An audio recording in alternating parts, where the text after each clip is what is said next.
যুক্তরাষ্ট্র ও ইরানের মধ্যকার পূর্ব নির্ধারিত পারমাণবিক আলোচনা বাতিল করা হয়েছে। এই আলোচনার মধ্যস্থতাকারী হিসেবে দায়িত্ব পালন করা ওমান শনিবার এই তথ্য নিশ্চিত করেছে। ওমানের পররাষ্ট্রমন্ত্রী বদর আল বুসাইদি জানান, রবিবার যেই বৈঠকটি অনুষ্ঠিত হওয়ার কথা ছিল তা আর হচ্ছে না। আল বুসাইদি অবশ্য তার সামাজিক যোগাযোগ মাধ্যমে দেয়া এক বার্তায় লিখেছেন, তারপরেও কূটনীতি ও সংলাপই দীর্ঘস্থায়ী শান্তির একমাত্র পথ। ওয়াশিংটন সম্মতি না দিলে ইসরায়েল কখনোই হামলা চালাতে পারত না বলে দাবি করেছেন ইরানের পররাষ্ট্র মন্ত্রণালয়ের মুখপাত্র ইসমাইল বাকাই। এর আগে এক বিবৃতিতে ইরানি পররাষ্ট্র মন্ত্রণালয়ের মুখপাত্র ইসমাইল বাকাই বলেন, যুক্তরাষ্ট্র এইভাবে আচরণ করেছে যা সংলাপকে অর্থহীন করে তোলে। আপনি একদিকে আলোচনার দাবি করবেন, আবার অন্যদিকে ইসরায়েলি শাসককে ইরানের ভূখণ্ডে হামলার সুযোগ করে দেবেন। এটা একসাথে চলতে পারে না। তিনি আরও বলেন, ইসরায়েলি শাসন ব্যবস্থা কূটনৈতিক প্রক্রিয়াকে প্রভাবিত করতে সফল হয়েছে এবং ওয়াশিংটনের অনুমতি ছাড়া এই হামলা ঘটত না। ইরান দাবি করেছে তারা ইসরায়েলের 3টি F-35 ফাইটার জেটকে ধ্বংস করেছে। আটক করা হয়েছে 2 পাইলটকে।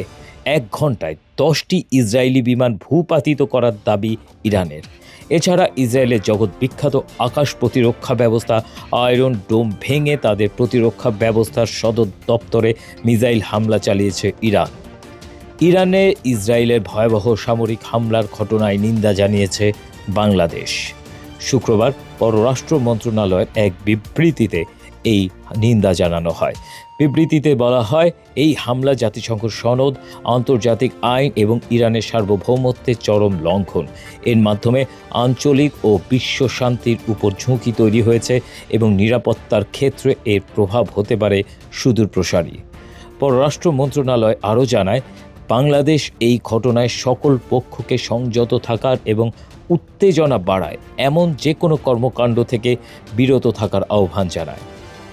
ইরানে হামলা অগ্রহণযোগ্য ও উস্কানিমূলক বলে জানিয়েছে রাশিয়া। মস্কো জানায়, ইসরায়েলের এই হামলা বিনা দোষে হয়েছে এবং এটা জাতিসংঘের সনদ লঙ্ঘন করেছে। সে সাথে পশ্চিমা দেশগুলোকেও দোষারোপ করেছে যে তারা ইরানে বিদ্বেষ ও আতঙ্ক সৃষ্টি করছে। রাশিয়া বলছে, ইরানে হামলা চালিয়ে মধ্যপ্রাচ্যের অস্থিরতা ও উত্তেজনা আরও বাড়াচ্ছে ইসরায়েল। অপরদিকে ইরানে পরমাণু কর্মসূচিতে স্বচ্ছতা ও সমাধানে ওয়াশিংটন ও মস্কো যে আলোচনার উদ্যোগ নিয়েছে তা ব্যাহত হয়েছে বলেও উল্লেখ করেছে ক্রেমলিন। এদিকে উত্তর কোরিয়া বলছে তারা ইরানকে সামরিক সহায়তা দেবে। ইরানে ইসরায়েলের হামলার নিন্দা জানিয়েছে সৌদি আরব।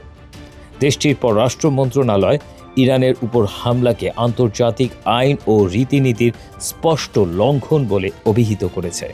শুক্রবার এক বিবৃতিতে সৌদি কড়া প্রতিক্রিয়া জানায়। সৌদি মন্ত্রণালয় এক বিবৃতিতে জানায়, সৌদি আরব এই জঘন্য হামলার নিন্দা জানায়।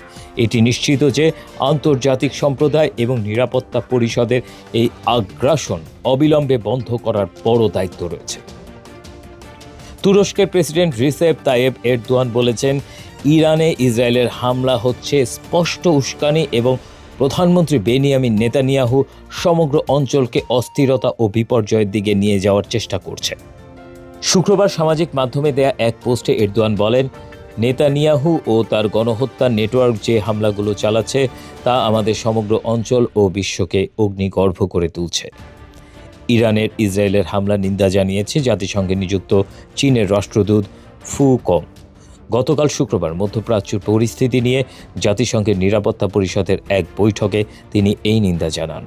ইরান ও ইসরায়েলের মধ্যে চলমান পাল্টাপাল্টি হামলায় ইরানের প্রতি পূর্ণ সমর্থন জানিয়েছে পাকিস্তান।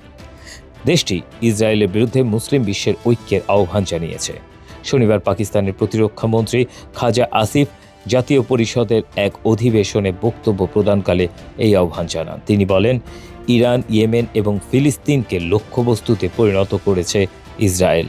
যদি মুসলিম জাতিগুলো এখনই ঐক্যবদ্ধ না হয় তাহলে তাদের প্রত্যেককেই একই পরিণতি ভোগ করতে হবে। নেতানিয়াহুকে আরেকটি যুদ্ধের দিকে টেনে নিয়ে যাওয়া উচিত নয় আমেরিকার, এমন মন্তব্য করেছেন মার্কিন সিনেটর বার্নি স্যান্ডার্স। ইরানের উপর অবৈধ একতরফা আক্রমণের নিন্দা জানিয়ে তিনি বলেছেন, এতে একটি পূর্ণাঙ্গ আঞ্চলিক যুদ্ধে ঝুঁকি তৈরি হয়েছে। স্যান্ডার্স ইরানের উপর ইসরায়েলের হামলার বিষয়ে স্পষ্টতই উদ্বেগ প্রকাশ করেছেন এবং এটিকে বিপজ্জনক ও বেপরোয়া কর্মকাণ্ড হিসেবে অভিহিত করেছেন। তিনি বলেছেন, এই ধরনের হামলা আঞ্চলিক স্থিতি ও শান্তির জন্য হুমকিস্বরূপ। এর মাধ্যমে আন্তর্জাতিক নিয়মকানুন লঙ্ঘন হয়েছে বলেও মনে করেন তিনি। এই ঘটনার পরিপ্রেক্ষিতে সংশ্লিষ্ট পক্ষগুলোকে উত্তেজনা এড়াতে এবং আঞ্চলিক শান্তি ও স্থিতিশীলতা বজায় রাখার জন্য পদক্ষেপ নেওয়ার আহ্বান জানিয়েছেন। এদিকে ইরানে ইসরায়েলের এমন ভয়াবহ হামলার মধ্য দিয়ে তৃতীয় বিশ্বযুদ্ধ শুরু হয়ে গেছে বলে মন্তব্য করেছেন এক রুশ জেনারেল। 51 বছর বয়সী আপতি আলাদিনোভ নামে এই মেজর জেনারেল রাশিয়ার সামরিক বাহিনীর বেশ প্রভাবশালী কর্মকর্তা হিসেবে পরিচিত। টেক্স রিপোর্ট, বাংলার আওয়াজ।